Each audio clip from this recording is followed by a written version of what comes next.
আমার রাজনৈতিক জীবনে যে মাটির সবচেয়ে বেশি অবদান রয়েছে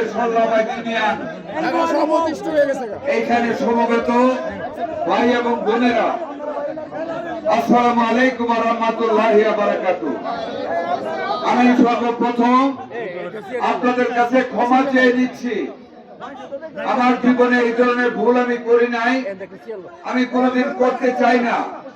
আমার মানুষ, আপনারা আমার ভাই বোনেরা অনেকক্ষণ যাবত এখানে কষ্ট করতেছেন, কিন্তু নীলক্ষিয়াতে আমার মিটিংটা অতিরিক্ত দেরি হয়ে গিয়েছে বিদায় আমি আপনাদের কাছে আসতে দেরি হয়েছে।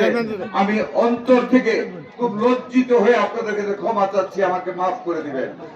প্রিয় ভাই ও বোনেরা, আমি আমার সংক্ষিপ্ত বক্তব্যে যাওয়ার আগে আমি খুব শ্রদ্ধার সাথে দুইজন ব্যক্তিকে আমি স্মরণ করতে চাই।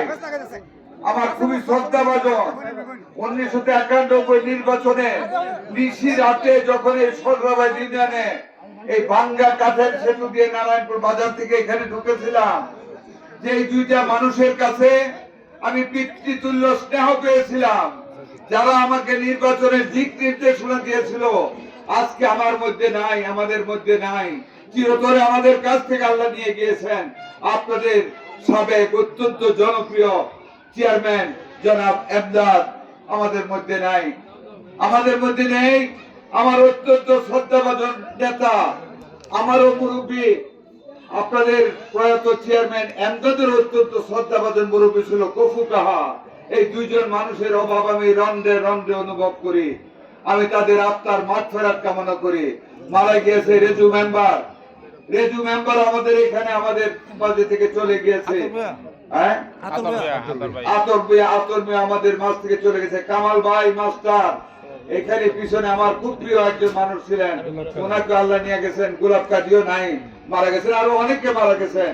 আমি তাদের প্রত্যেককে আমি আবার আরো মারা গেছে। মেনু ব্যাপারী ইব্রাহিমপুরের আমার বাবার সাথেও চলতেন, আমাদের মধ্যে নাই। সত্তার মেম্বার নাই, অনেকে নাই। সবার জন্য আল্লাহর কাছে দোয়া করি, আল্লাহ যেন তাদেরকে বেহেশত নসিব করেন। প্রিয় ভাই এবং বোনেরা, নির্বাচন সামনে, এই সল্লা ভাই থেকে আমার রাজনৈতিক জীবনের উত্থান হয়েছে। আপনারা তো জানেন আমি কি জন্য আসছি। আমি শুধু একটি কথা বলতে চাই, একটি বিশেষ রাজনৈতিক দল আমাদের প্রতিপক্ষ এই নির্বাচনে তারা দুইটা ক্যানভাস করতেছে আপনাদের। একটা বলে আওয়ামী লীগকে দেখেছেন অতীতে, বিএনপিকে দেখেছেন, তারা তো সব খারাপ, আমাদেরকে দেখেন, আমরা তো নতুন আছি, আমাদেরকে ভোটটা দেন। ভাই বোনেরা, যারা এই কথাটা বলতেছে তারা নতুন, তাদেরকে দেখার জন্য 1971 সনে আজকে থেকে 50 বছর আগে তাদেরকে আমরা দেখি নাই। এরা কারা? এরা আমার এই বোনদেরকে, আমার বোনদেরকে 71 সনে কয়েক লক্ষ যুবতী মেয়েকে ধরে নিয়ে পাকিস্তানি হানাদার বাহিনীর হাতে তুলে দিয়ে দর্শন করিয়েছে। রাজাকারেরা ভোট চাইতে পারে না।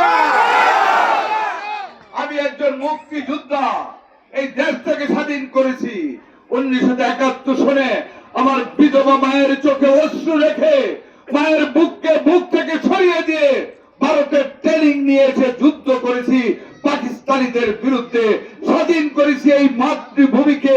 আর সেই মাটিটাকে পরাধীন রাখার জন্য জামাতে ইসলাম রাজাকারগিরি করেছে, আমাদেরকে হত্যা করেছে, আমাদের মা বোনদেরকে ধরে নিয়ে যুবতীদেরকে এমনকি বাসর ঘর থেকে তুলে নিয়ে গিয়েছে, পাকিস্তানিদের হাতে তুলে দিয়েছে।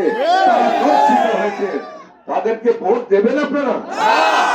যদি ভোট দেন একটু বিষ দিয়ে আসেন, আমাকে হত্যা করেন। আমি একজন মুক্তিযোদ্ধা, কেন যুদ্ধ করেছিলাম। ওরা বলে ওদেরকে ভোট দিলে আপনারা বেহেশতে চলে যাবেন।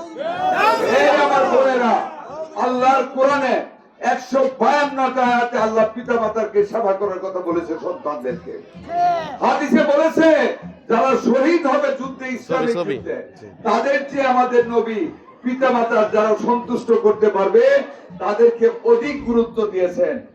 আল্লাহ নবীকে আল্লাহ জিবরাইল পাঠিয়ে বলেছেন, কি বলেছেন? জুম্মার দিনে, আজকের একটা দিনে নবী খুতবা দিতেছিলেন। জিবরাইল বলল, ইয়া রাসূলুল্লাহ, আল্লাহ আপনার কাছে পাঠিয়েছে একটা তিনটা ফরমান দিতে, তার মধ্যে একটা হলো যে সন্তান তার পিতা মাতাকে জীবিত পাইয়া জীবদ্দশায় বেহেশত অর্জন করতে পারে নাই, আল্লাহ বলেছেন তার ধ্বংস হোক। জিবরাইলের মুখে বলেছেন, আর নবীজি শুনে বললেন আমিন। বুঝতে পারছেন? পিতা মাতাকে জীবিত পাইয়া পিতা মাতার অন্তরে খুশির বন্যা যে সন্তান বহাইতে পারে নাই, যে পিতা মাতার সেবা করে নাই, তার ধ্বংস হোক আল্লাহ বলেছেন, নবী বলেছেন আমিন। পবিত্র কোরআনে আল্লাহ বলেছেন পিতা মাতা যখন বৃদ্ধ বয়সে উপনীত হবে, তোমরা তাদের সেবা করতে গিয়া তোমাদের মুখ দিয়ে যেন উফ শব্দটা না আসে। উফ আসলো, কষ্ট অনুভব করলা, বাপ্পা সেবা করে তুমি ধ্বংস হয়ে গেলা। আল্লাহ বলেছেন পবিত্র কোরআনে তোমরা আমার, আল্লাহর কথা আল্লাহ বলেছেন তোমরা আমার এবং পিতা মাতার আনুগত্য করো। এই যে বাপ্পার এত মূল্য আল্লাহর কাছে, আল্লাহর সাথে এক সমান্তরালে সেবা করতে বলছেন, আনুগত্য করতে বলছেন, মায়ের পায়ের তলে আমাদের বেহেশত